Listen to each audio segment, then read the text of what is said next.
各位業主大家好，我係法團主席。咁今日咧就係同大家見面咧，想話翻一樣嘢俾大家聽。我哋喺呢一個10月20號咧，係曾經召開咗一個業主大會，去商討咧我哋個屋苑係咪做大維修嘅。咁嗰個大會裏邊咧，嗰個錄影嘅片段，我哋係已經開始咧喺我哋嘅屋苑咧係播放出嚟。咁因為嗰個嘅係開會嘅時間咧係有成2個幾鐘頭咁長嘅，咁嗰個錄影片段咧係唔可以一次過咧將所有嘅錄影片段係播放出嚟。我哋咧係將佢分段咧嚟到去播放出嚟俾大家去睇翻當日我哋開會裏邊嘅情況。咁開會裏邊咧係有業主提問好多個問題嘅。咁我本人咧就喺每一個業主提問嘅問題裏邊咧，我都作咗一個係回應。咁希望大家咧喺呢一個係錄影裏邊咧，去細心睇翻當日開會嘅情況。嗱，我今日點解要喺呢度同大家見面去講咧？咁其實我係有感而發啊，因為咧我哋發覺最近咧係有2個屋邨咧係出現咗一啲問題，就係話咧業主立案法團係透過呢一個業主授權去通過做呢一個係大維修之後咧，竟然間出現咗有好多個業主出嚟咧，話佢完全唔知道係有做大維修需要咁多錢，又完全唔知道咧要夾咁多錢嘅情況底下咧，係嗰個法團咧係黑箱作業。嗱，我哋個法團咧一向我哋都唔會採取一啲話黑箱作業嘅做法。如果大家喺呢2年裏邊見到我哋嘅處理手法，就會知嘅。咁點解嗰2個屋苑裏邊係會發生咗一啲咁樣嘅情況咧？咁嗱，嗰2個屋苑嘅業主立案法團點樣去處理佢哋嗰個嘅大維修咧？我唔係我想評論嘅嘢嚟嘅，因為我根本上唔知，我冇資格去評論人哋。但係不過咧，我就想借住呢件事，我想同大家講下。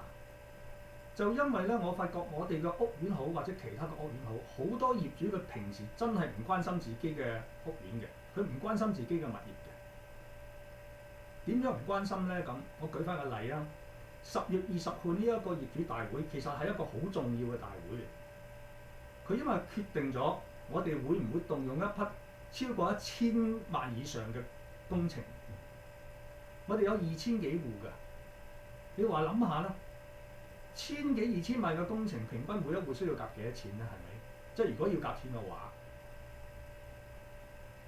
就算唔要夾錢，嗰筆錢都係用咗佢㗎嘛。咁但係點解我哋嘅業戶好似得漠不關心咁嘅咧？嗱，奇怪嘅就係話，我哋嘅家庭主婦去街市買菜啊，10蚊8蚊佢都可以去講價啦。但係而家咧，真係閒閒地每一個戶幾萬蚊、10萬蚊，如果真係要夾錢嘅話，係唔奇怪喎。如果係做工程嘅話，但佢竟然間好似得完全漠不關心。嗱，呢個咧係表明我哋真係嗰個公民教育失敗嘅地方嚟。嗰日出席業主大會，按照法例咧係已經完全咧係合法㗎啦，因為咧超過咗10%嗰個法例嘅要求嘅業主出席嘅。咁所以呢個業主大會咧喺表面上係睇上嚟嘅人唔多啊，因為得個100幾人出席啫嘛，包括埋呢一個授權書先至夠呢一個係個份數同埋佢嗰個嘅出席嘅率。咁我哋有2000幾戶出得嗰100幾戶嘅人數，你諗下，我哋有90%嘅人都冇出席嘅。咁嗰90%嘅人點解佢唔關心自己嘅物業咧？當佢唔關心自己嘅物業嘅時候，將來如果因為好似而家今次咁通過咗啦，但係有好多人係蒙在鼓裏，到真真正正殺到埋身嗰陣時咧，咁就走出嚟啦。幾時通過咗㗎？點解會通過都得㗎？因為我冇諗過係會通過要做個噃咁。有啲甚至乎就通過咗啲乜嘢我都唔知，佢法團又冇講。嗱，呢啲就係而家富家花園出現嘅情形啦。當日咧，富家花園咧就出現咗一個暴動咁滯，搞到咧衝擊一個法團，警方又拘捕2個人，甚至會有人受傷。嗱，呢個真係好不幸，因為我話俾你聽，不管誰是誰非，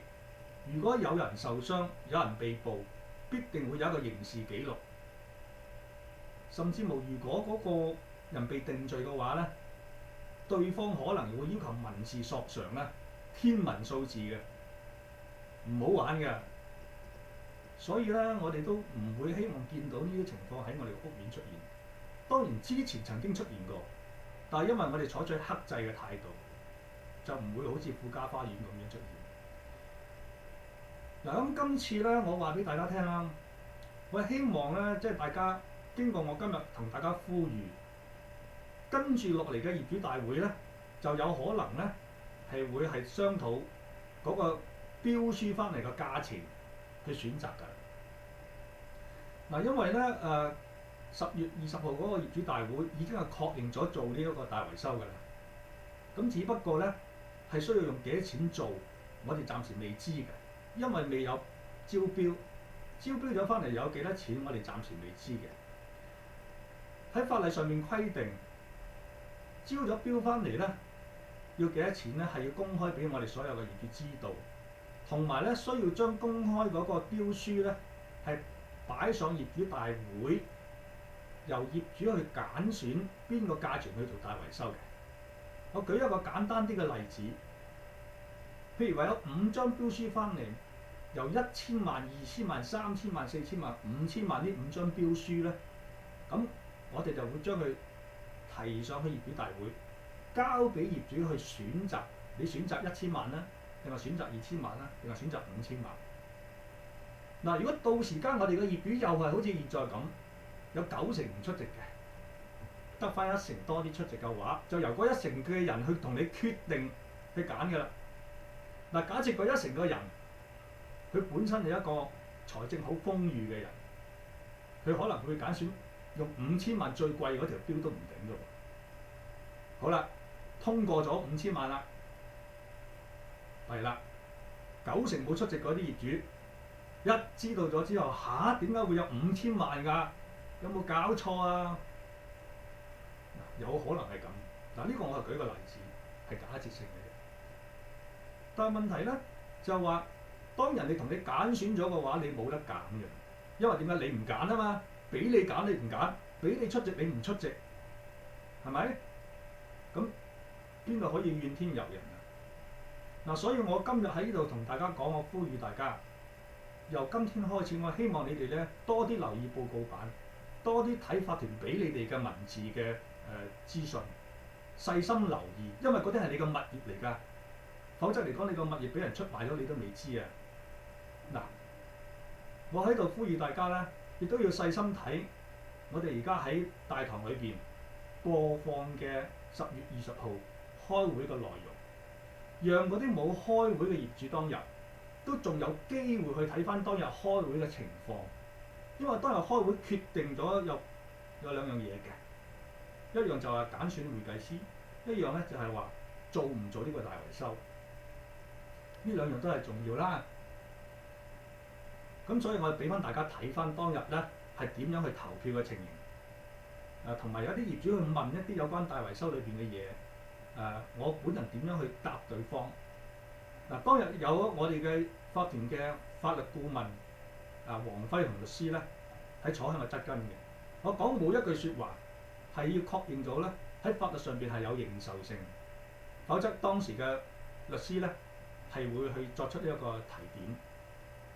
嗱，咁咧希望大家真係花啲時間去睇一睇啦。咁我今日要同大家交流嘅係到呢度，我希望往後咧亦都有多啲機會同大家去交流。